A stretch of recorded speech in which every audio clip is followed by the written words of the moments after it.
Holy shit, look at that guy on the wrong side of the highway. He's going to kill somebody. God! Hey! Hey! What's going on? Joker wants to race. All right, come on, let's go. Put your window down! He wants something. He's probably drunk. You're going the wrong way! What? You're going the wrong way! We're going.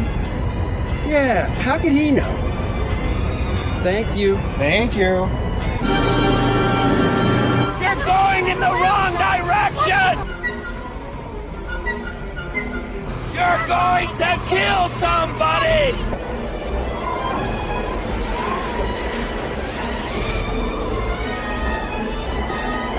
You're going the wrong way! What is it?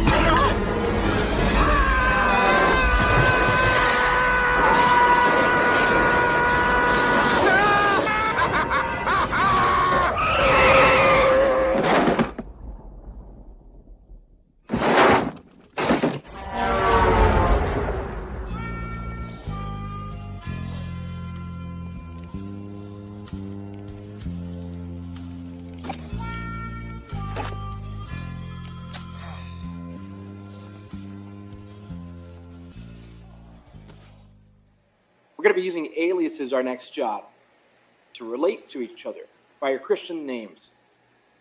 And I don't want any talk about yourself personally. That includes where you've been, your wife's name, where you might have done time, or a bank maybe you're robbing. Here are your names. Mr. Brown, Mr. White, Mr. Orange, Mr. Blue, and Mr. Pink. Why am I Mr. Pink?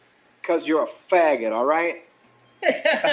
Why can't we pick our own colors? No way. Tried it once, doesn't work. You have 4 guys all fighting over who's going to be Mr. Black, but they don't know each other, so nobody wants to back down. No way, I pick. You're Mr. Pink. Be thankful you're not Mr. Yellow. Yeah, but Mr. Brown is a little too close to Mr. Shit. Mr. Pink sounds like Mr. Pussy. How about if I'm Mr. Purple? That sounds good to me. I'll be Mr. Purple. You're not Mr. Purple. Some guy on another job is Mr. Purple. You're Mr. Pink. Who cares what your name is? Yeah, that's easy for you to say. You're Mr. White. You have a cool-sounding name. All right, look, if it's no big deal to me, Mr. Pink, you want to trade? Hey, nobody's trading with anybody. This ain't a goddamn fucking city council meeting, you know?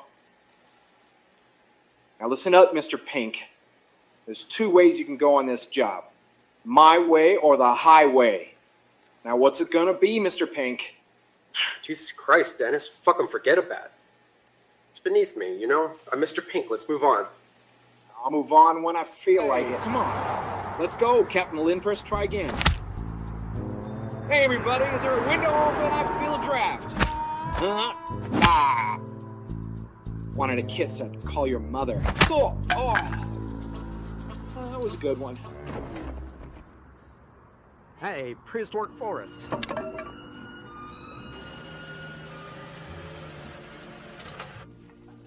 I'm sorry. Yeah. I'm sorry, Andy. I shouldn't have called the apple fritter a donut. Really? What changed your mind? Well, might have been that 2x4 you hit me with out there. Hurts here, a little bit here, but mostly here. Yeah, well, Miss, are apple fritters donuts? Absolutely. I knew it. Yeah, well, anyways, I'll have a waffle. Ahoy, friends. It's me, Dave Landau. After a long night on stage, I like to kick back with a captain's hat and a fine cigar and watch the Dennis and Andy show.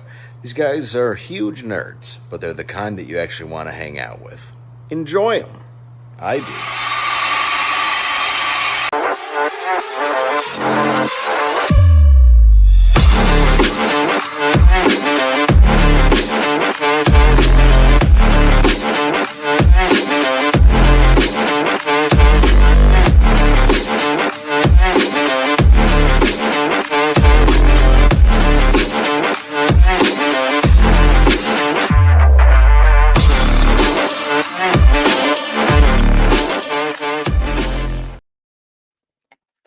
Well, hello, everybody. Welcome to another fine Wednesday afternoon. The sun is out.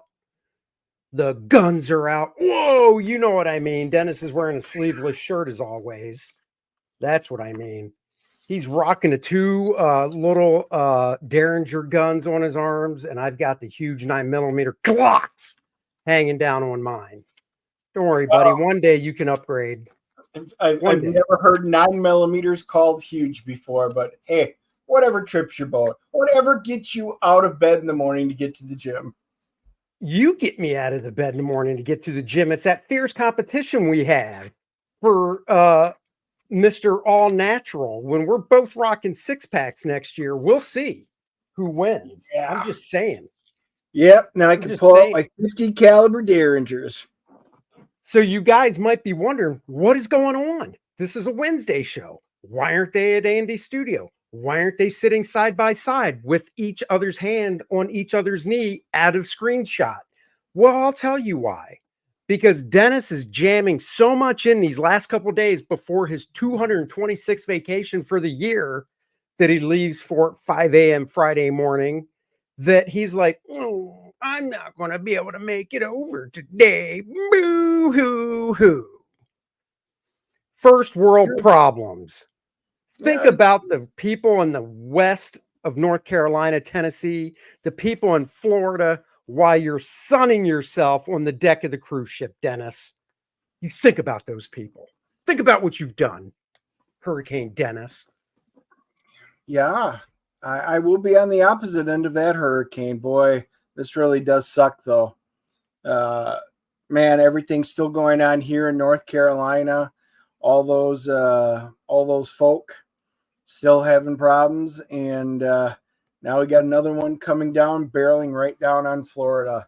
I hope this one's big. I literally hope a lot of you guys evacuate. Stephen De La Vega, I think Stephen summed it up. You can read it. Oh, wow. Just saying. At least we got one lib in the audience there. Then they're the only ones that I know that go whipping out that name like it's Hey! Don't be besmirching our backers that way. Good Lord. Well, you're gonna call me that? Yep. That's all I'm gonna say.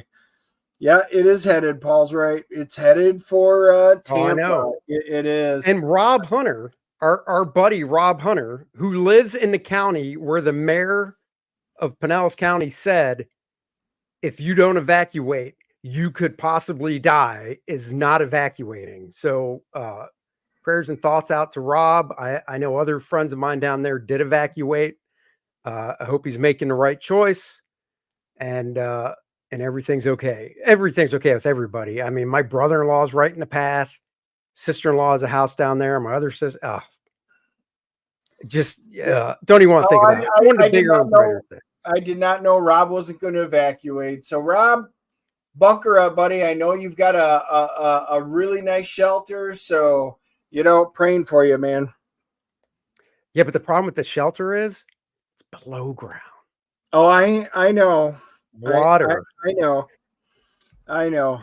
There's the distinction between water and flooding and all the high winds and flying debris. So, yeah.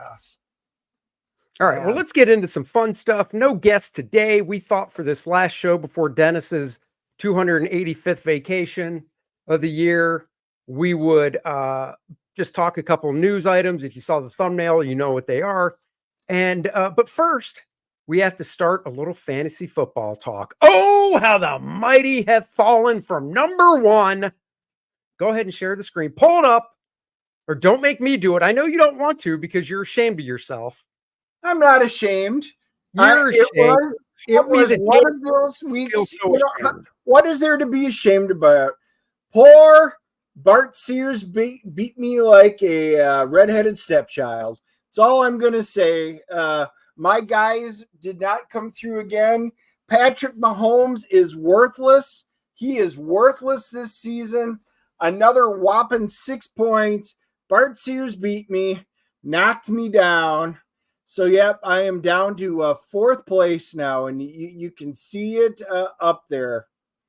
The Turners are in the first, second, and fourth spot. So we still got a nice leg up in this league. But what can I say? And the Smiths are in number the 3. Smiths are in the 3rd, 6th, and where's my kid at on that dumb list? It's hard to read that. 7th spot. So, Bart actually told me, I probably shouldn't tell you this because it was in confidence, but what do I care? He called me up and he goes, man, that felt good. I haven't spanked Dennis that hard since that night in MegaCon when I let him share my room. And I didn't even have to strap anything on this past weekend. And I was like, I hear you, brother. You're up in New York. He's down here in Charlotte, and you spanked him a lot worse. And he felt the pain a lot worse. So, well, I mean, look, you can actually barely sit down. You're sitting on a donut out here. On the bright side, Bart moved up. He is in 10th place. He is ahead of Amish Ninja, who was already in there. Mr. Number 11 peeking around in the chat over there. Yeah. So, in our league, the top 8 stay in the playoffs. That's all I'm going to say. All I'm going to say is I play Amish Ninja this week, and there's going to be some hell going down. And I'm not saying I'm winning. I'm just saying it's going to be a brutal game against 2 of the manliest men in this fantasy league going at it. And we had our first tie.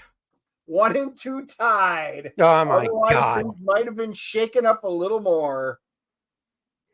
Your dumb brother and your wife freaking tied. Our first tie of the season. It's hard. Usually that's up to Chad and I. We are the ones that usually tie during the season.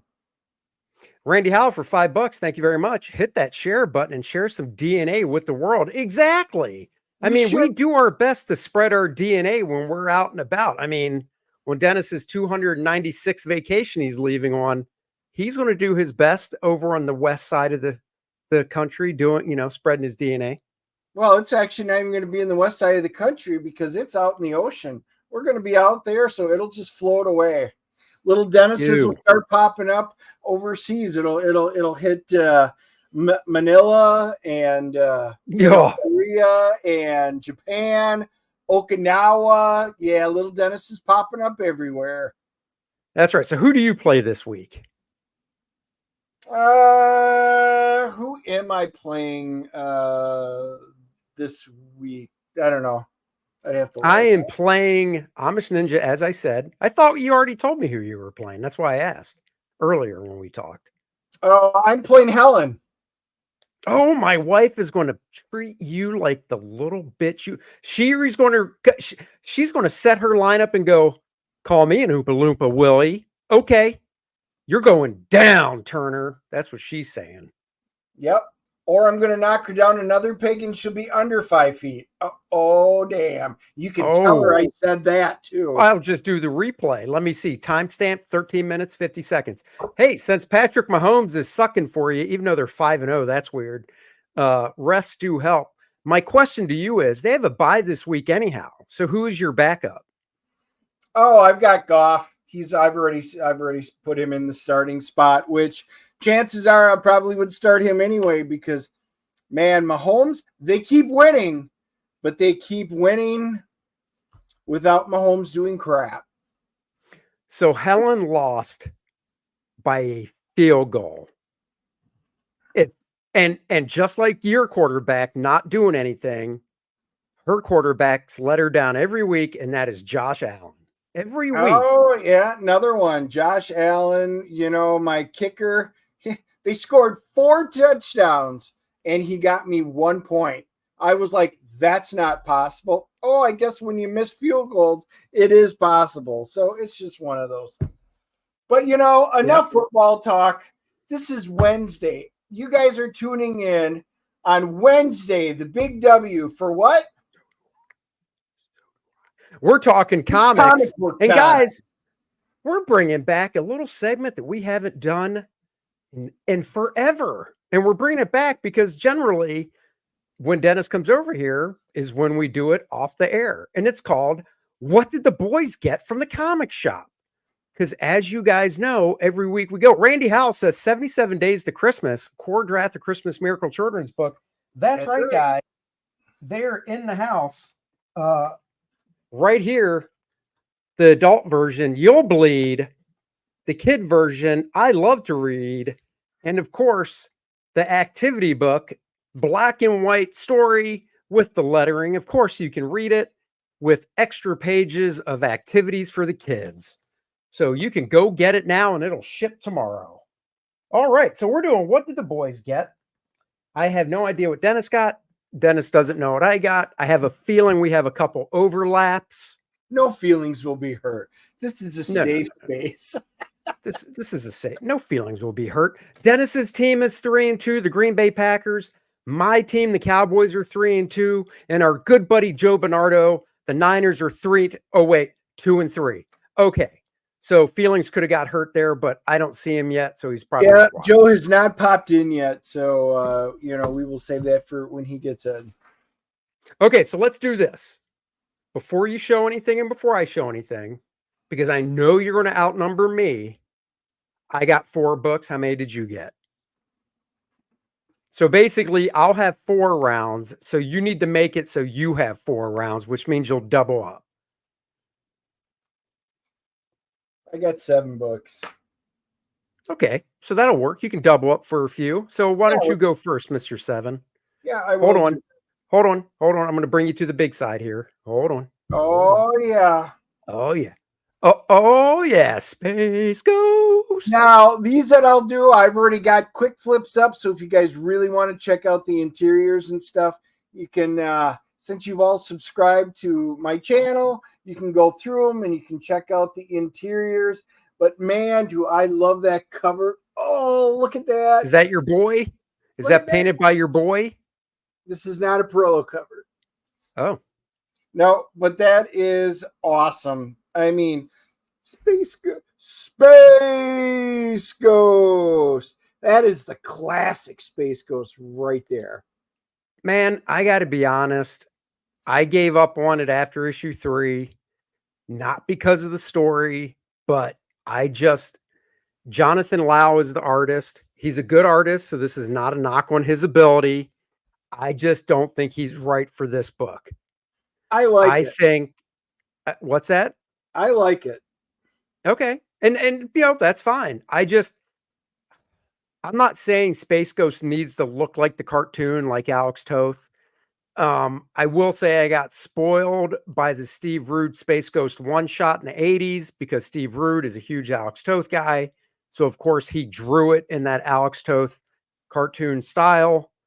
And I just think Space Ghost should look simpler, not copying Alex. Like when DC had Hanna-Barbera and they did Space Ghost. I can't remember who drew it because a few different artists drew Space Ghost, but they drew them more simple, not with heavy shadows like you see on that. And that's a great drawing. It just doesn't ring a Space Ghost for me. So I don't know. Maybe I'll get the trade. And Matina, this is the Matina cover, but anyway, I do love me some Space Ghost. So I've enjoyed it. The majority of these reboots that we've done, I've really enjoyed. And then while I'm up, I will just say, speaking of ones that did it, there's Johnny Quest. I love the show and stuff like that, and this is just really cool. Let me just what issue number is that? 2? 3. So have you read any of them yet? I read the first one when I got it, and I liked it. So I went in and told them just to, I think this was one where they got the motorcycles coming out, and I liked it. Yeah, like right there. Now who's drawing this book? Because this is what I'm talking about. This, if you're a Johnny Quest fan, you should get that book because it is not an exact copy of the cartoon, but it has that flavor. Sebastian Pires. Okay. I mean, I think it looks great. I do have a question. You're a fan of the cartoon because You can see Dr. Quist race Bannon. That's cool. Okay, so here we go. Comics Legend says, Andy, have you talked to Art Taber regarding him wanting to make a black and white artist edition of his black and white comic for his 30th anniversary? I have not. This is the first I'm hearing about it. Is this something he talked about? When did he talk about it? Because obviously Art and I talked last night. So I have not. Marcus says the writer of Space Ghost blocked most of the CG. What is the writer's name? I'll have to look and see if I'm blocked by him. And then Randy says, when are we going to get a Kor-Drath Christmas card? Well, if I did a Kor-Drath Christmas card, so I do a Christmas card every year for close friends and family that I've been, I draw a custom card for the past 20 years. I've been doing it. If I did a Kor-Drath Christmas card, it would be digital only, and I would just send it out through email. But it's not a bad idea, so maybe. Oh, okay. He mentioned he would. Okay. Well, I hope he does. That would be cool. Okay. Do you? You showed two, so I guess I should go. Yep. Okay. All right. Well, you know me and my facsimile throwback editions. Even though I've got this book in multiple reprints, I think I've got 3 versions of this book in different reprint forms. I'll never own the original because it's a little pricey unless I want to buy a shitty copy. So I'll take the facsimile of Batman and Robin.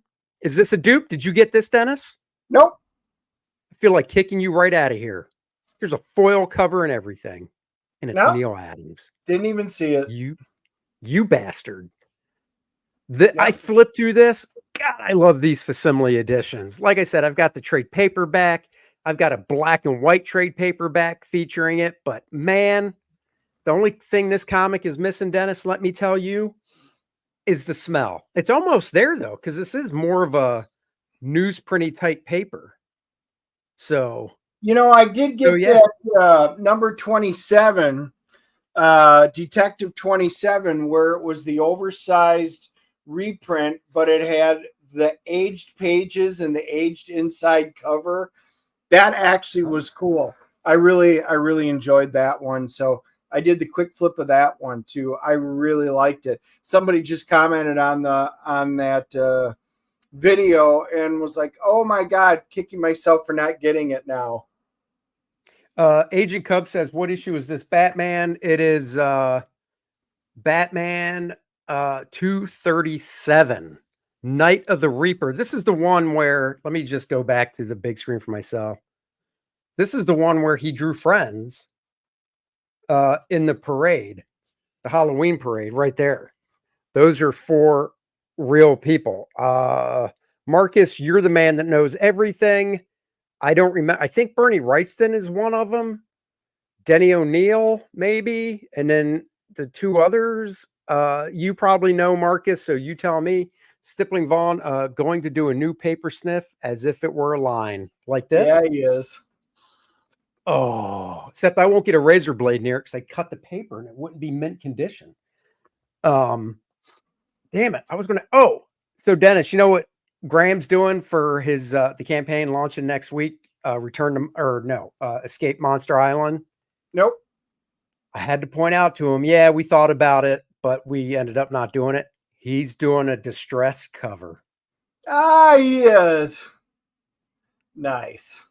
I said we thought about it for Kor-Drath with the homage cover, but we didn't do it. But we really kicked it around. He's doing it, and it looks cool. Okay. What you got there? I got a bagged version. Oh. So I had to unbag it. I'll give you a hint. Dun. Oh, why'd they do a bag version of it? Because it comes with trading the card. Comes with the trading card. Well, if that isn't a hint, Ahoy Comics got the license. So gotta love this. The Toxic Avenger.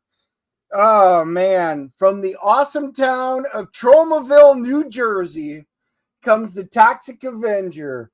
Troma Films, love that stuff as a kid.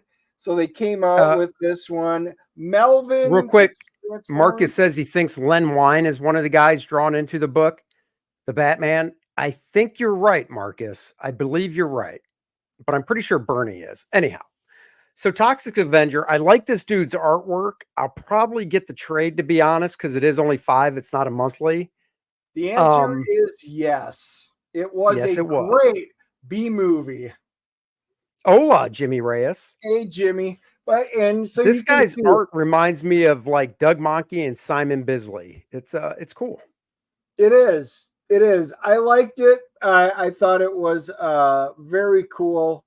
Whoa. Is that nudity on that one page? Are you trying to get us in trouble? That's not nudity. He's literally What's that dude wearing on the bed? Cloth. That dude on the bed's wearing a loincloth? A slubbering monster, and that's what you're worried about. You know, you bringing it up, all the AI now is focusing in on that. You're a moron. Andy Moron Smith. Oh, shut your mouth. Yeah, look at that. Still wearing them. Check that out right there. But yeah, this was a great, if you guys are not old like we are, and you know, and Paul asked if this is a movie. This was a great movie back in the day. It was like a great B movie. That Rock and Roll High School, you know, these were just good movies. Chud. Question. Toxic Avenger, because I really don't remember. Early 90s, late 80s. When? Oh, it would be 80s. And was the actor that played the Toxic Avenger anybody, or is it still a nobody? I don't think it's anybody. It's a nobody. Okay, just check. Yeah. I wanted to see the artist is Fred Harper.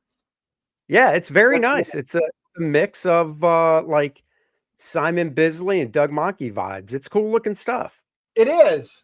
It is. Know? And then, well, I will show this in case we double up. And then for those of you that are fans of our little buddy, Billy Tucci. Oh, guess what just came out? So did you back that and buy it, or is this your first time? Nope. This is the retail one. So, did I do the Kickstarter for this? No, because I think the Kickstarter was 2020. It's not a double up because I did back it, so it's not a double up. Paul Taylor says April 11th, 1986. Toxic Avenger. I knew I was in high school because we were we had a whole bunch of us over and we were watching it. But yeah, so this is there were 2 retail covers. These were not part of them, so I thought, what the heck? And you can see the back. So yeah, you gotta love it. Love it. I am very excited about his Battleship that he's doing it. I am very excited for that one because I actually knew a little bit about the island, so I can't wait to talk to Billy about that when I get back at some point. Okay, wait, is it my turn? Yeah. Why don't we do this? Because I have a feeling we're going to double up. Dennis, let's use our psychic powers. Grab the book you think we're going to double up on. Don't show it. Bring it in from the bottom of the screen. Yep. Very slowly. Nope. Oh, wait. That is one. Okay, because I saw it. Here we go. Oh, and we each got different covers. We did. Meets the eye. I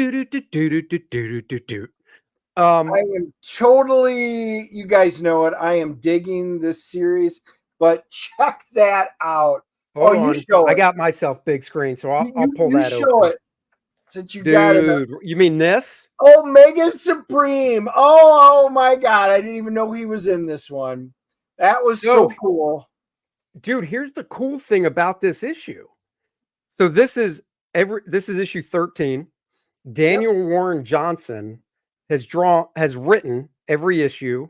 He drew the first 6, the first story arc. And then, oh my God, I feel so bad. Oh, Jorge Cantina, I think is his name, drew the next story arc. Very similar style to Daniel Warren Johnson. So it was very seamless. Like if I didn't even if I didn't know and read the credits, I probably would have been like, huh, this looks a little different, but very good. And then I saw online that this one was going to be drawn by Jason Howard, whose work I'm familiar with, but I thought it was tighter, you know, and maybe he has a style like that. But dude, he clicked right in. Like, this is another one that really falls into a very nice, seamless fit. Now, what cover is that you got? Who did that cover? I think I got the... Which one? So I got the Daniel Warren Johnson. You got the Jorge Corona. Yeah, that's I was going to say it's Jorge. Yeah, so you got the Jorge Corona, who did the book before, and then Daniel Warren Johnson. So Jason doesn't even have a cover now that I see, because usually I like to get the artist that does the book. But this is cover A, the one I got by Daniel Warren Johnson. This will be read tonight. Very much looking forward to it. Oh, Marcus coming through. I liked both covers, but this one was just pulled for me. But as soon as I flipped through it, I'm like, oh my God, he's in it. I am so happy. So Marcus says it's not Ween, it's Wrightson, Jerry Conway, and Alan Weiss. No shit, that's Alan Weiss. I never knew that. I always knew about Wrightson, Conway, and I did think it was Ween, but now we know it's Alan Weiss. That is awesome. Okay. Well, Dennis, I do have a striking feeling that there's another book that we both got. Am I right, or am I going to be right? I think you're right. Is it a number 5? Yes, it is. We're wrong, because I can already tell by the top of that book. So you go first, because I did not get that. You didn't get Scarlet? No, I decided that I'm just staying with the main G.I. Joe titles. The whole point of it, and no, I didn't have to show you. No, I like Cobra Commander. I like Duke, but now I'm going to stick with the main G.I. Joe book, and then in November, they're doing a new G.I. Joe book, which they did preview pages in the back of Transformers. So when it's my turn, I'll show you the preview pages by Tom Riley, the guy that drew Duke, and it looks awesome. Oh, you can do it. So this is the Transformers, and this is why this is important. Check this out. They're digging out. God damn it, you're spoiling the freaking issue for me? You son of a bitch. It's hisses. Well, don't look. You don't pay attention 90% of the time anyway. Look at that. Cobra hisses. The G.I. Joe Transformers universe. They've come together. They are doing it in all of these. And so all the miniseries right now, Duke, Destro, Scarlet, Cobra Commander, Transformers, G.I. Joe, all in one shared universe. The only one that was separate was G.I. Joe, A Real American Hero. That was still technically in its own, but sales have dropped and people were not happy. The fact that G.I. Joe was not part of the G.I. Joe Transformers universe. So guess what they're rolling in very shortly? Yes, it will all be tied in. So this is the finale for Scarlet. So wait, I do have a question then. So the monthly G.I. Joe book that is coming out now by Larry Hama. Correct. That's going to continue, I assume. I don't know. It might. See, this is where I'm confused because right there they're doing a new G.I. Joe book by Tom. Who's writing this new one? Let me see. To be continued in G.I. Joe #1. That is going to be part of the shared Transformer universe. And it's written by Joshua Williamson. I just can't imagine. Okay, so I don't know. I haven't read anything on this, so this is my theory. I really can't imagine them dumping Larry Hama and canceling that book either. See, Stippling is it's a separate Energon, separate from the Energon universe. I think they're going to just keep the two books separate, which is fine with me because I'll buy all three because I like the Larry Hama one. Yeah, so because they picked it up right where they continued the numbering for A Real American Hero and everything. Yeah. So yeah, I think that's good. All right, let's try this again. I know we can get to that other book that I know you got that I got. Oh yeah, babe. Hold on, hold on. Dun, dun, dun, dun, dun, dun, dun, dun. The Great finale. Ooh, finale. same cover and everything. Tell me you're Yeah. not going to flip through this one. Don't ruin this one for me. Oh, let me show you the ending. Don't do it. I will boot you right the hell out of here. Well, then it'd be an early day. Oh, you son of a bitch. All right, hold on. I'm doing it. So Plastic, guys, great This is series. the finale. This is the finale. It's written by buddy Doug Wagner, drawn by Daniel Hilliard. Doug did a book called Plush, and these are all serial killer type stuff. Yes. He did Plush, great book. He did Vinyl. That was the second Another one. great book. Plastic, he did, which was the first one, and Serial Killer. And then he comes out with Plastic, Death and Dolls, which is basically the origin of the serial killer. It is very cool. This is one of those books I don't flip through at the shop because I know I'm getting it. And I don't want to be ruined like Transformers just was. So luckily my memory is so short that when I get around to reading Transformers in a few hours, I will have forgotten everything, even Dennis's name. Yes. So guys, highly recommend this book. It is great. fantastic. All of them are great, and you can get them all in trades right now. See, Joe's here. Joe, we were chatting about you at the beginning. You're going to have to go see it. We were talking about your Niners. So, yeah. We did see Transformers 1. You can go either on Rumble or our YouTube channels and go watch our review of Transformers 1. I think you'll be pleasantly surprised at how well we rated this movie. That's right. HR says Larry Hama said that Sabu Sema would be inking over who? Because the main G.I. Joe book, Paul Pelletier just finished his stint, and then I think it's Chris Mooneyham, I think that's his name, is coming back to it. He's the artist that started it at 301 and did the first 6 issues, and he's coming back next month. And I believe he inks his own work. And I love that guy. I like Paul's stuff too. But I thought this guy really clicked on G.I. Joe. It was just very unique. He went to the Kubert School. You can get that vibe. So who would Sal be inking is my question. And I love Sal. I would love to meet Sal Buscema. He's 87 or 88. I don't know if it's ever going to happen, but I would love to meet him because I never got to meet John. So I talked to my family who were in the military, and they said Larry Hama's Field Commander Duke explanation was BS. What do you mean? You'll have to explain what the BS part was. So, Oh, Larry's working on something, and Sal will be inking it. Oh, okay, that's cool. That's cool. Okay, it's your turn. I assume we're done doubling up. Yeah, I've got one left, by the way. Yeah, me too. So since I'm okay.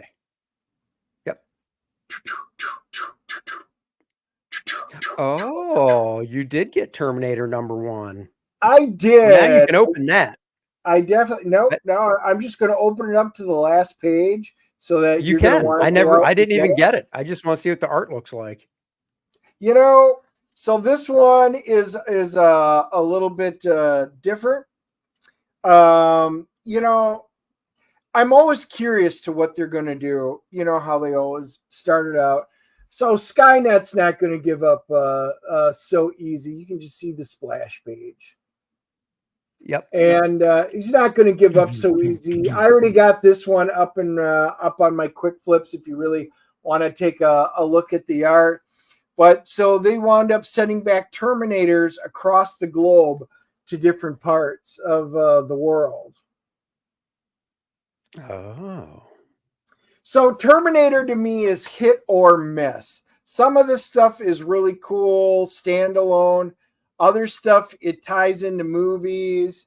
I'm not going to show you the last one here. But, you don't want to ruin it for everybody that might have bought it and joins us? No, just you. Since you I didn't buy it, so I don't really care. Right, that's what I'm saying. I'll wait till it's one you get. Oh, you So bastard. I am curious. I do want to read this to see if it's going to be on my keep list. Also, I do not know. It will usually say in something if it's a continuing series or if it's a mini series. This one didn't say. Not even in previews. I don't think so. I am a little curious about that, but we're going to find out if it's any good. So I will be reading that when I get back. All right, then. I'll kick it. Oh, let's see what Joe has to say as I switch us over. Joe says Larry said the Duke was Commander G.I. Joe over Flint and Hawk was because in the field commander commands the troops because he has more experience over the higher ranks. His own words. And apparently that must not be true. So Larry Hama lied. He lied. Amish Ninja says the Chris Warner Terminator stuff was really good. Did he write it and draw it, or did he just write it? The only Terminator stuff I've read in comic book form is Terminator vs. RoboCop by Walt Simonson and Frank Miller. Good stuff. You got that stuff, Dennis? Which ones? RoboCop versus Terminator. Frank Miller, Walt Simonson. From the 90s. I did have them. That was a mini series. I did have it. I don't know if I still do or if that was part of my purge, because a lot of those TV ones I purged and I've been slowly recollecting them.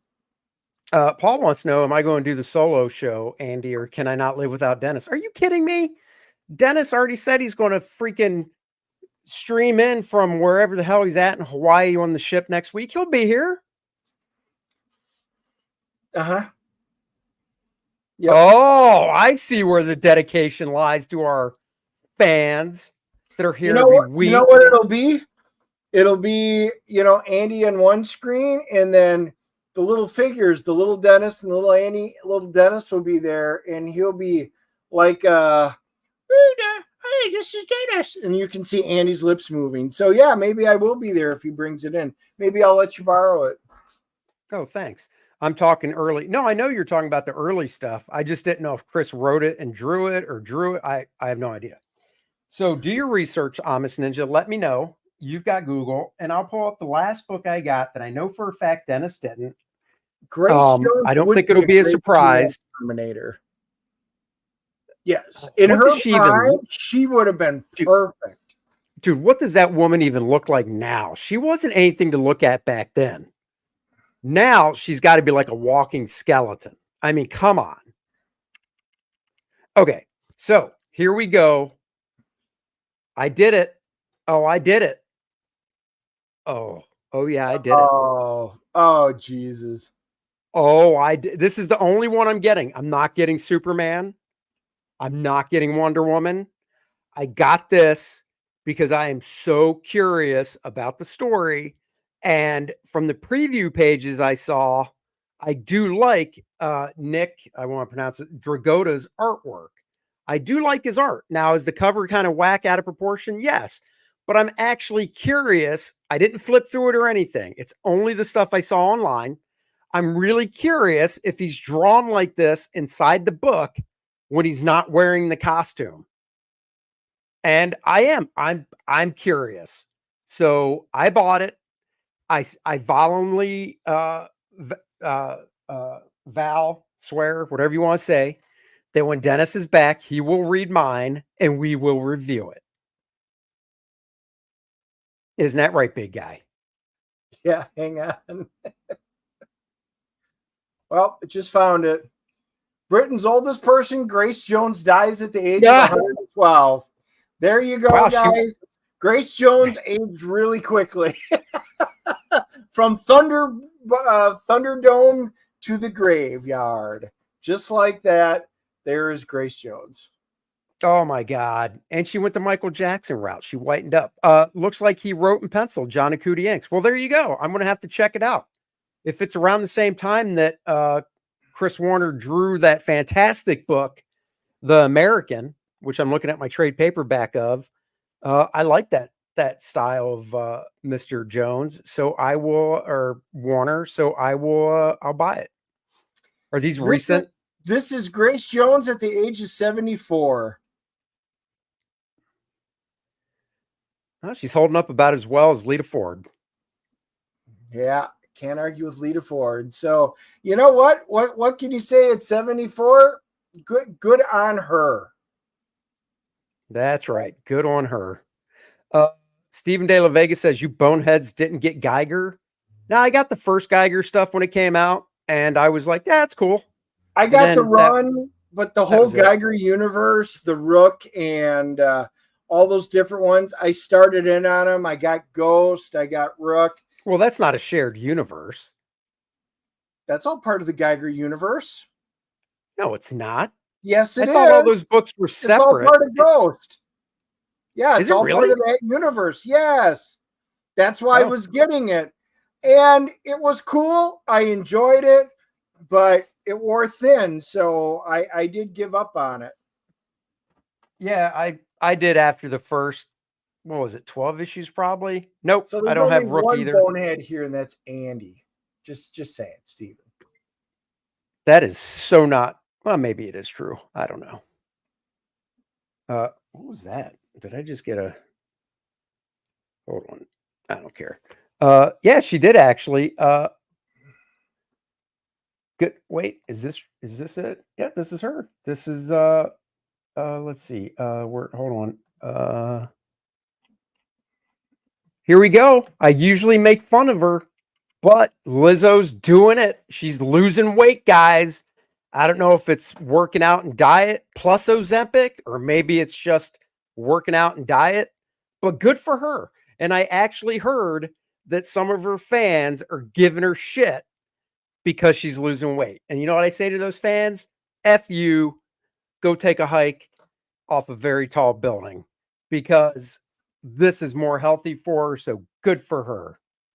That's what I say. And there we go. You brought up Lita Ford. There she is. She still looks good. Nice. She's holding up better than Heather Thomas. Let's just see that. Let's see. Joe Bernardo says, Dennis, don't feel bad about dropping to fourth in fantasy football. Of course, I dropped from first to fourth too. Also, I got blown out this week too. Oh, wait, are you talking about the Niners? It's okay, buddy. Not everybody can be 3-2. Okay, let's move on. I mean, we all can. Well, yeah, I mean, we can. And I was going to say, didn't they lose? So they're 3-2. Yes. Look at that. We're all 3-2. Who's not? Oh, I know. Well, 2 and 3. It's not quite 500. Yep, Lita Ford was fine, and for her age, she still looks really good, and she can still play like a banshee. She can. All right, let's move on to the first topic of today. Hold on, let me get the right screen up here. Guys, before I share the screen, I read some of the best news ever this week. It's coming back, baby. Youngblood's coming back. Rob Liefeld. I listened to his podcast too, so I heard more of the scoop. Rob Liefeld returns to Youngblood from Image after 7 years. Oh, yeah. He's doing a new series in 2025. Back in the late 90s, when he was saying, I learned this from his podcast, when I think it was Awesome Entertainment, his company was being split up or whatever. Basically, it was kind of like I don't want to say it wasn't an auction, but it was kind of like, okay, we need to split up the properties. And Youngblood, let me reduce this so everybody can see. Youngblood did not go to Rob.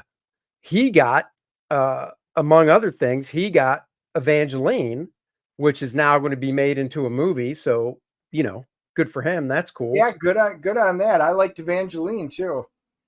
Yeah, so he got that. Let's see. I'm trying to reduce the screen size. Did that work? Yes. Okay. So he got that and other things. And this other guy got Youngblood. And, Rob was saying that he is the guy that when they would produce Youngblood comics since then, Rob was the guy they always want to draw it, but Rob was just busy doing other stuff, whatever. So other people worked on it because there have been iterations of it. Well, now with Rob finishing up at Marvel after Deadpool team up, and his second issue of Last Blood is coming out in a few weeks. He's selling that online exclusively. He's going to return to Youngblood next year with a new series. I'm assuming it's a mini series, like 6 issues. This doesn't say. I got to admit, I'm excited for it. I really, really am. I have the first issue. I have 2 copies of the first issue. I've got this Image First they put out for $1 that I keep on my spinner rack. I've got the hardcover they put out that was rescripted and recolored. I've always said this stuff is like freaking sugar. It's candy. It's comic book candy. It gives you that fun, high action adventure type stuff. And I think it'll be interesting to see the change. I mean, we've all seen Rob's art change and progress, kind of like every artist does. Oh, Marcus, you curmudgeon. Marcus, hiss. Boo. Everybody got Youngblood when it came I don't know out. if I believe. Agent Cub, are you serious right now? Do you literally have 27 copies? And if so, why? Why 27? How many different covers did you get? Now that's the question. How Dude, many? Youngblood only had 1 cover. Right? Isn't it on the first print, right? Now, I actually might have to look that up. You need to look it up because I know there were second printings, but I'm pretty sure that he kept the same cover. So anyhow, Youngblood's coming back next year.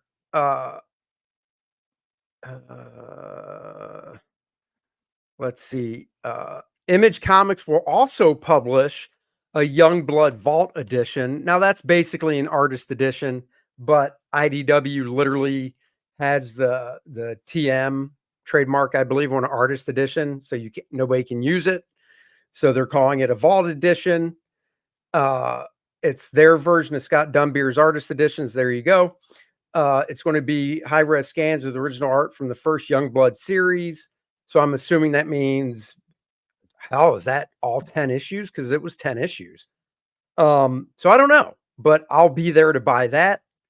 And then they're doing a new printing of, they're doing a facsimile edition of Youngblood #1.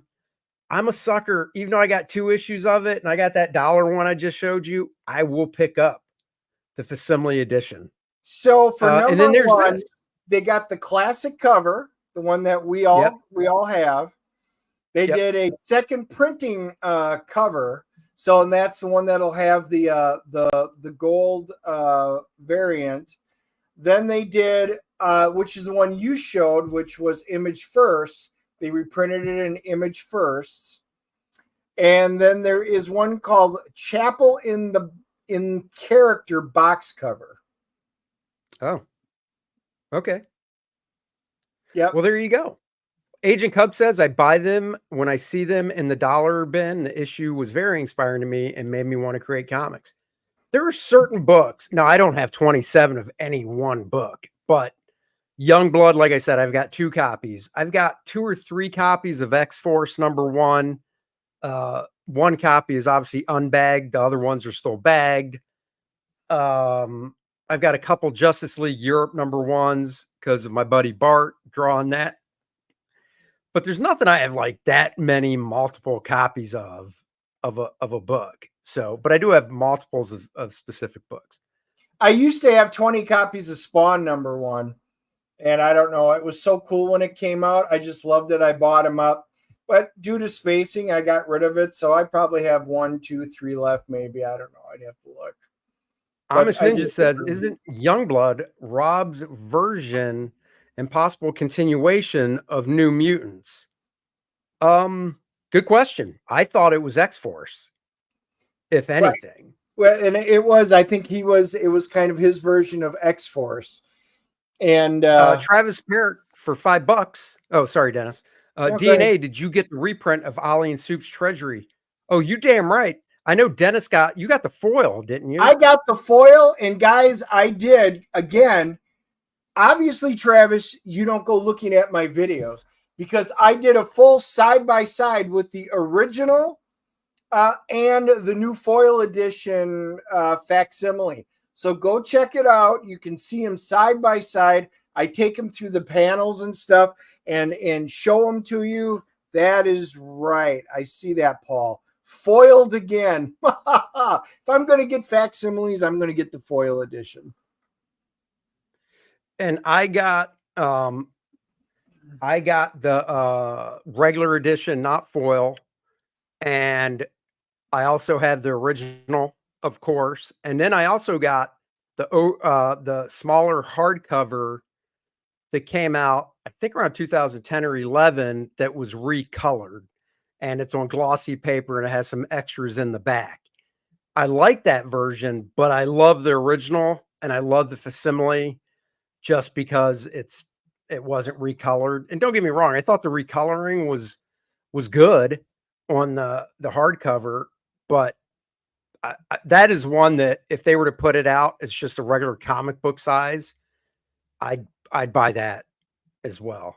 And just so you know, I've got 5 near mint copies of Spawn and then one that's very fine near mint. So I got 6 left. So I was wrong. Comic Legend says, I remember hearing that Todd bought a ton of his own Spawn #1 to inflate the sell numbers to make it a top selling book. It was all to build the hype. He might have, more power to him, I guess. It was still cool as hell. Again, wait a second. Was so hot back then. Are you talking about the one that was drawn by, oh God, was his name Jim Toe? Something like that? Are you talking about that one? Was that good? I got to be honest, I wasn't a big fan of the art. I bought the first issue and but I might take your word on it and see for sure. So there you go, guys. He's coming back. 2 images have been printed from it.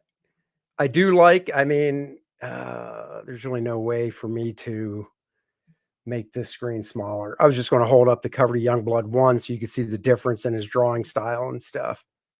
But there it is. So it's coming back, guys. I'm excited for it. I hope says, I thought Youngblood was a Teen Titans pitch at first. Could be. I don't know. That would be an interesting. Rob needs to tell us that in his podcast. No, you know what? I think he might be right because I've listened to Rob's podcasts, and it rings a bell that when he was saying before they started Image, they went to DC and it didn't shake down, so they did Image, and maybe that's what it was. I don't know, because he actually came up with Youngblood before he even started working for DC on Hawk and Dove. So I don't know. That's a very good question. Like I said, I've got this oversized hardcover of Youngblood they put out, which is really hard to find, and it wasn't cheap, but it's recolored, it's rescripted. He reorganized some of the pages, and there's early stuff in the back with Youngblood, and it definitely has a Teen Titans feel and even a very George Perez feel to the art because George was such an influence on Rob's artwork. So there you go. That is the one story of the day. What's the next one? Yeah, with the story. Let's see. What did we have? Are you kidding me? You had the screen all ready to go, and now you're acting like you don't even know. And I've got the bad memory. No, it's right there. I just had to go Joe pull it up because you had me looking stuff up. So I was looking stuff up. There we go. So guys, just if you're excited for this movie, give me a 1. If you're not excited, give me a 0 in the chat. That's all I want. 1, you want to see this movie. 0, you don't want to see it. So just kind of curious before we start talking about it. So, from the trailers, I was, just mediocre on it.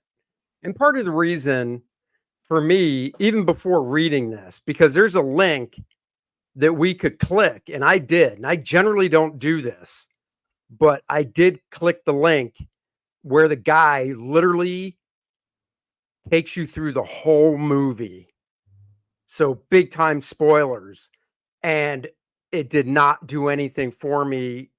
It didn't change my gauge of going to see it. I am going to go see it. Dennis is going to go see it, of course, because we'll review it. It's no Joker, so I know he'll go see it. However, my issue with the movie is Sam has no superpowers. All he has is the shield and his weapons. He's not as strong, obviously, as Cap. He's just he worked out. So he's stronger than the average guy. Great. Doesn't mean he's going to be able to wing Cap's shield with the same force by any means.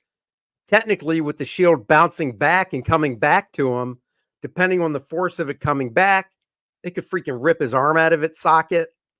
You know, and yes, I know it's a superhero movie. Suspend your disbelief. But the whole point is they've done such a good job with these movies of making everything make sense until this.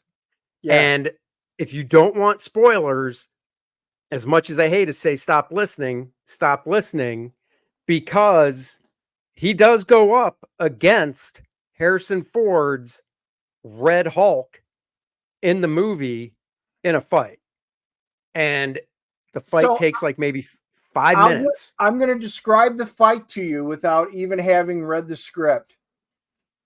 Red Hulk goes, Red Hulk smash, hits his shield. The cool vibranium, it'll sit there and go, wall, and absorb it. He'll go flying back into a wall, and Falcon gets smushed into pulp. Shield collapses onto the ground. Hulk picks it up and puts Bucky it under picks his it up arm and walks happily off into the sunset. Wait, you said Bucky picks it up. Oh, Bucky should be there to pick it up. Bucky's like, I told you I should have been Cap. Yes. At least with his bionic arm, he could do it, guys. I mean, yeah, but Bucky, okay, not to go down a rabbit hole, but correct me if I'm wrong, and I'm being serious. Besides Bucky's arm, he's kind of juiced with super soldier serum too. So it's not just his arm. Yes. Yeah. But so I mean, arm is super arm. No, I know, but Bucky should have been Cap because, you know, in the first Avengers movie, Thor and the Hulk fought, and it was freaking awesome. And it obviously totally worked. But they could have, you know, honestly, they could have had Steve Rogers fight the Hulk in that first Avengers movie, and I would have been fine with it because of the super soldier serum and stuff. But a regular human that just has a shield, come on. So I did read, I was collecting Marvel comics when this run went out, and he became Captain America. And that was really getting towards the end where the story was so bad, so woke, didn't make sense. Now, Sam is a fantastic Falcon. Always has been. I love that character. I love the old Falcon back with, you know, right around the 200s and stuff like that. I love it. But man, as Captain America, it was hands down some of my least favorite of any of that stuff. Riri Williams became Iron Man, you know, Ironheart. And, you know, they destroyed all of the pillars that were the Avengers of the Marvel Universe. So Art of Roy makes a great point that we've talked about for years, because if the shield absorbs force and disperses it, a la Captain America jumping out of an elevator in Winter Soldier and using it as a shield when he hits the ground, and it doesn't break anything on Cap's body like his shoulder or something, then you're right. When he throws it at something, it should hit it and just drop to the ground. It should not bounce back. So no disagreement there. Maybe it's the edges. Maybe the front of the shield absorbs, but the edges bounce back. There you go. Another thing in this movie, so Harrison Ford is the Red Hulk because I think it said in the spoilers he has cancer or something, and this is how they bring the leader in. or not the leader. Wait, is the leader the dude with the big head that was set up at the end of the Hulk movie with Norton? Yeah. Yeah, the big green one. Yeah. Green cone. So, right. So he's back, which we knew. And he has a tint of green to his skin, the guy said. His head is a little bigger and has kind of brain texture to it. And basically, he came up with using some of the stuff that turned Banner into the Hulk and kind of a dosing thing to keep the cancer at bay for Harrison Ford. Now, this was in the spoilers too. Apparently, so Harrison Ford just doesn't get angry and change. They came up with like this serum that he can take that keeps that at bay, but lets the serum still do its thing against the cancer or whatever disease he has. And the way he takes it is it's like a lollipop. So yeah. Hey, and I was just going to let you know, because I don't want to go into a lot of the spoilers for those guys on here, but right here, this was the key. Brave New World said to have an epic $350 million budget. Guys, $350 million bucks. That makes it more expensive than Endgame. Infinity.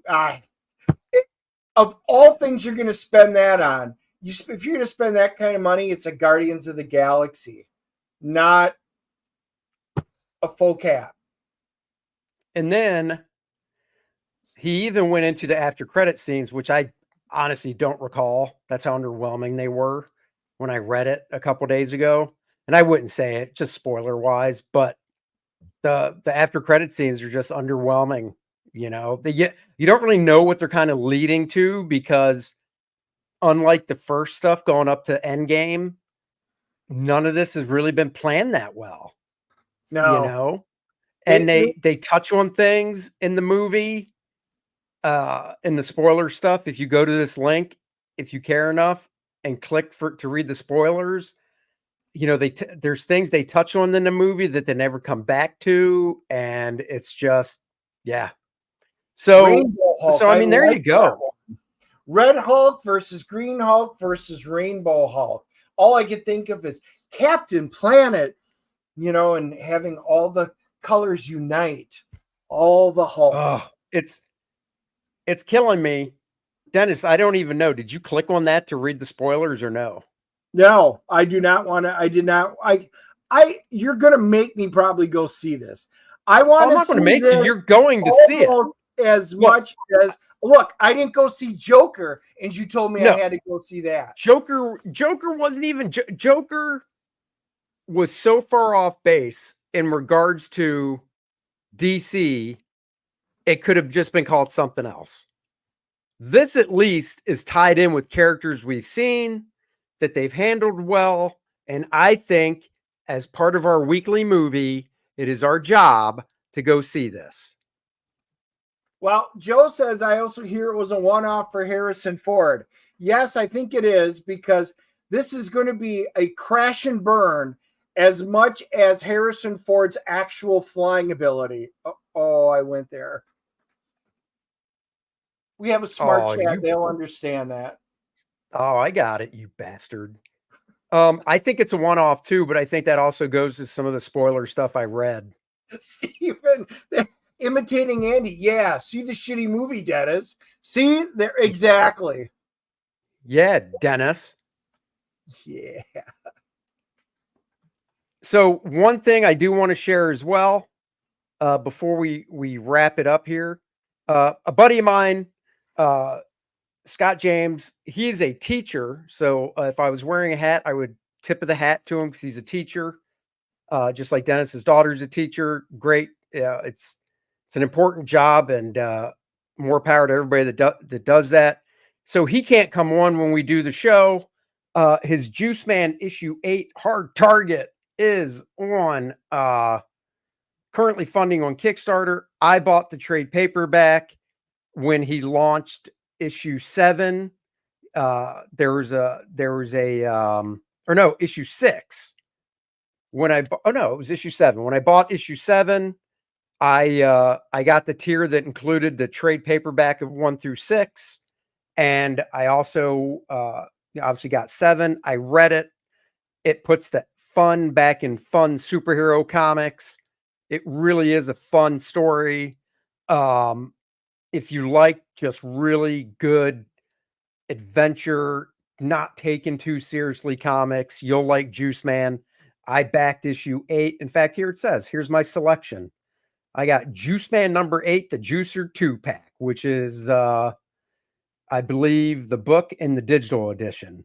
So he's doing trading cards this time around. Really good stuff. He's having Gil Sharp do some stuff in it. Jeff Johnson actually drew some pages in issue 7, which is really cool to see. So, guys, if you like fun, do he roid out? I don't want to, there's Jeff. Jeff's doing a cover. There's his sketch. I really don't want to give away the origin story of Juice Man, because it's not just a guy that goes, "Hey, I'm going to roid up." It's more than that. Go check it out just on Kickstarter. Click the link. Click the link. We'll go through. Here's some of the pages from it. He ships really quick. This book is coming out in January. Wouldn't be surprised if it was with the holidays, it probably will be January, so I take it back. But he's met every deadline. So go check it out. Give the book some love. $15. It's a great book. Fun back and funny books. So there you go. So go check that out. Chris Sprouse artwork. I mean, just really fun stuff. And of course, Kor-Drath, The Awakening by myself and Dennis Turner. Kor-Drath and Adriana, the sexy, saucy sorceress, is back in this exciting follow-up to Kor-Drath, The Reckoning. Now, in this one, his tribe was slaughtered in the first book. In this book, he has to save the Black Eagles tribe, Adriana's tribe, from a similar fate. Vordoom the Undying, the Necronite, Lilneth, unleash a legion of the undead. And they want to collect all these artifacts to take over the Shattered Reach. So go check it out. And if you don't know yet, Travis Perrick says for $5, DNA, it's not your job to see the movie. It's your patriotic duty. It is. It is. Says I told him that. I've told him that with other movies that he's turned down. And I'm like, you are a shitty movie critic.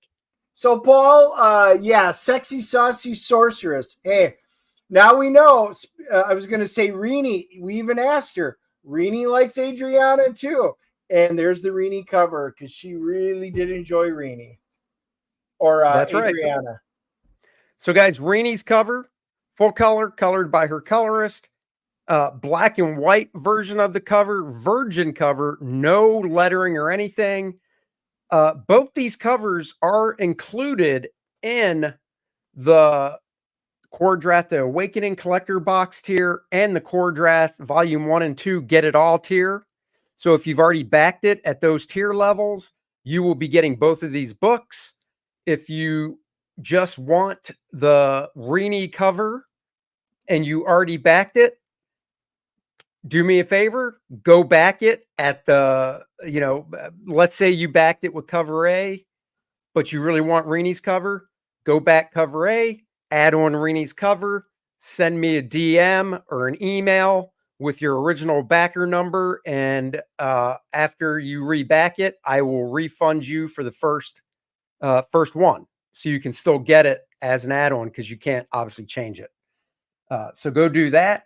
But those of you that ordered the boxes, we are just including one of the benefits of the boxes. You want everything, either the Awakening or the Everything box.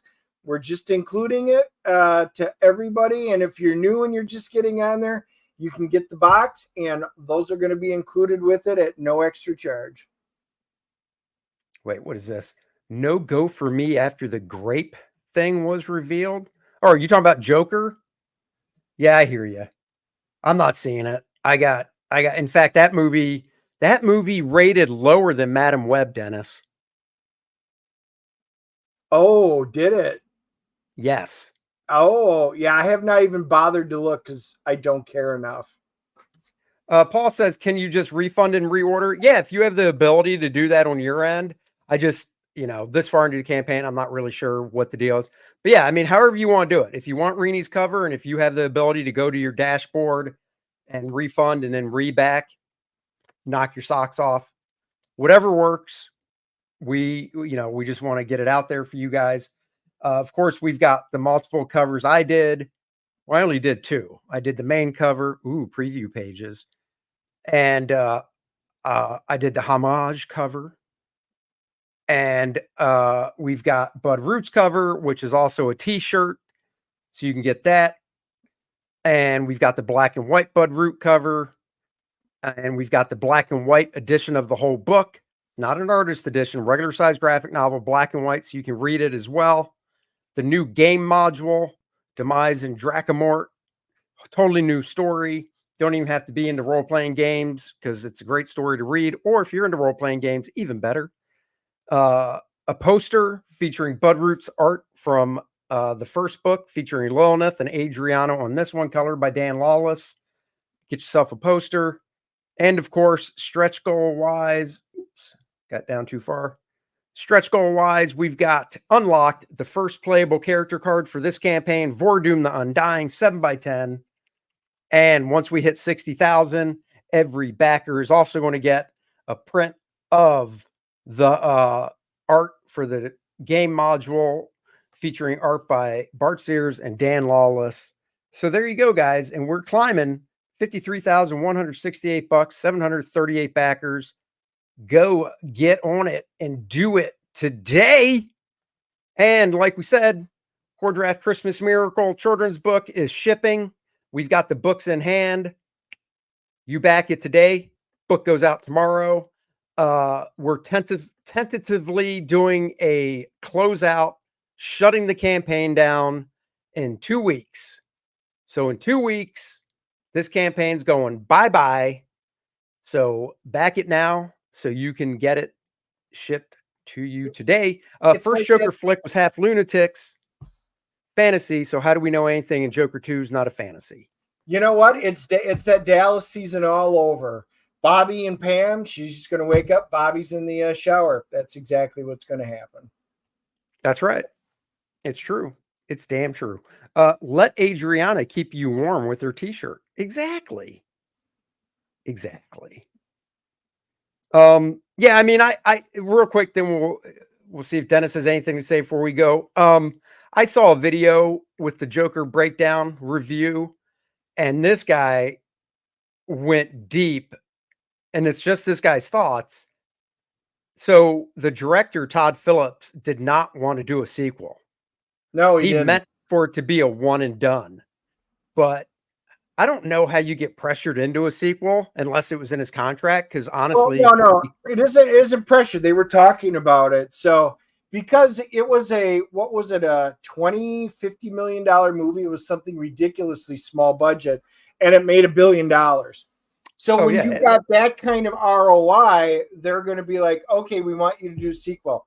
I don't want to do a sequel. We really want you to do a sequel. Yeah, I'm good. We will give you a $220 million budget for a sequel. Really? How much of that do I get? Oh, you know what? Maybe I can do a sequel for that. Okay. That's pretty much how it went. That's what I figured. They backed the money truck up. But the video I saw. Madam Web did $100 million worldwide. And Joker 2 is $116 million worldwide. So it has made more money than Madam Web. I was talking about the like tomato score and stuff. They said it was lower. Maybe not, but that's what I heard. The tomato score is 33 for critics, 31 for audience. So no, I think Madam Web is lower. Okay, I don't know where they were getting it. All the headline said was it was rated lower. It didn't say where. The critics on Madam Web gave it an 11. Audience gave it a 57. So there you go. They're averaging out close to one another. Okay. Yeah, no. So the video I saw, the guy broke it down real meta, as in here, Todd Phillips is showing his frustration with this by doing this and by doing this. And in this scene, it's this and this. And another way for Todd Phillips to show his disgruntled not wanting to do this. And even Joaquin Phoenix not wanting to do it. Blah, blah, blah. So it's a train wreck, but I'll see it when it's on Max because why not? But go see Penguin. Penguin is awesome. Yeah, well, no, because I can turn it on and read comics at the same time.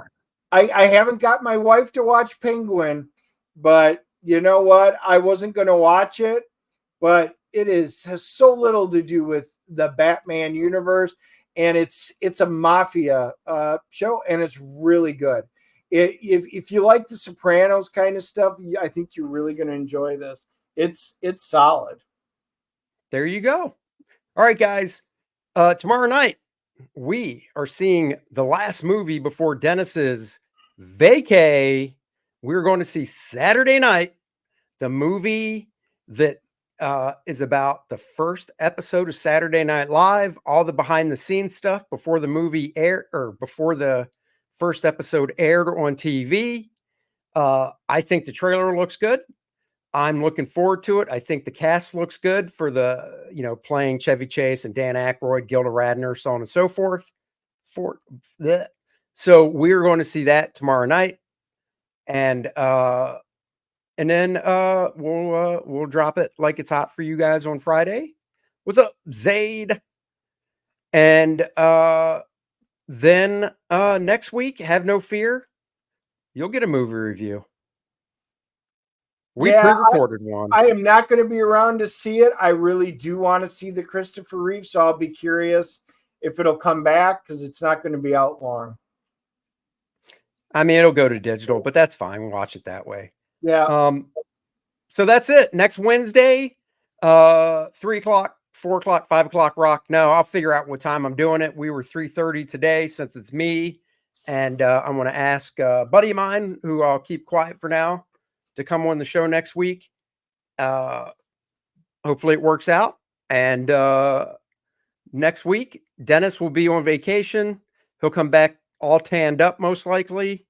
And I'll reveal the gift that he brings me on the show live. Wow. Not a lot of pressure there. All right. Well, can't wait to see what that's going to be. It is Hawaii. I'm sure there will be something.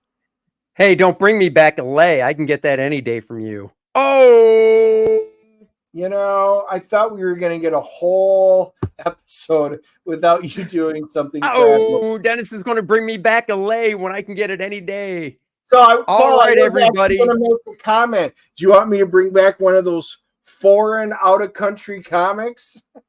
Well, you're not out of the country. You'll be in Hawaii. I know, but it's across the sea. And unlike you, if it was me on that trip, I'd be like, oh, Helen, we are making a stop at a comic shop. But Dennis will not do that. Joe, I already said at the beginning of the show, this is his 312th vacation for the year. There you go. Actually, it was 265. You can go back and fact check me, Joe. But now it's 312. So, yep. Joe's got to be laughing because he knows it. Bring back some nuts. D's nuts. We're on a cruise, so we will be hitting all the islands. We've got literally stuff to do every single day. It's booked out. So we literally get off the cruise ship, go onto the island, do stuff all day long, all night, get back on the cruise ship. We wake up, it's at the next port. We get off, do it. It's going to be really cool. Of course, I am doing the memorial. That was my one thing. And our very last state capital, this is it. This will be the last state capital. Then we will have all 50 of them checked off after we tour it. There you go. All right, guys. That is it. Thank you for joining us for this extended show before Dennis leaves. We want to give you a little extra Dennis since you won't be here. And we'll see you guys later. Thank you for joining. Go back, Kor-Drath, The Awakening, and the Christmas Miracle, so you can get it before Christmas. Campaign closes in 2 weeks. Bye-bye, everybody. Live long and prosper.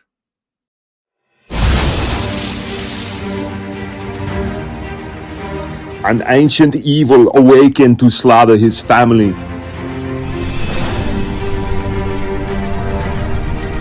A mythical quest was revealed.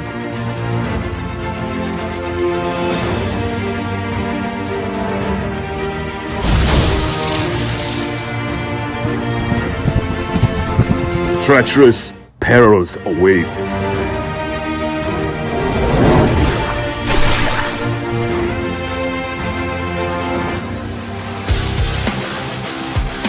Lovers bound by destiny. Darkness gathers as a new game begins.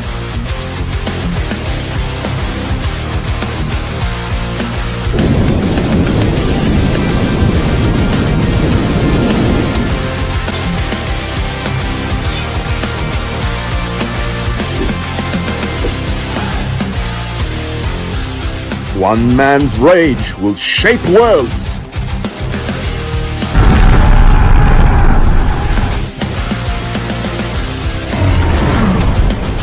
Kor-Drath, The Awakening. Only on Indiegogo. Back it now!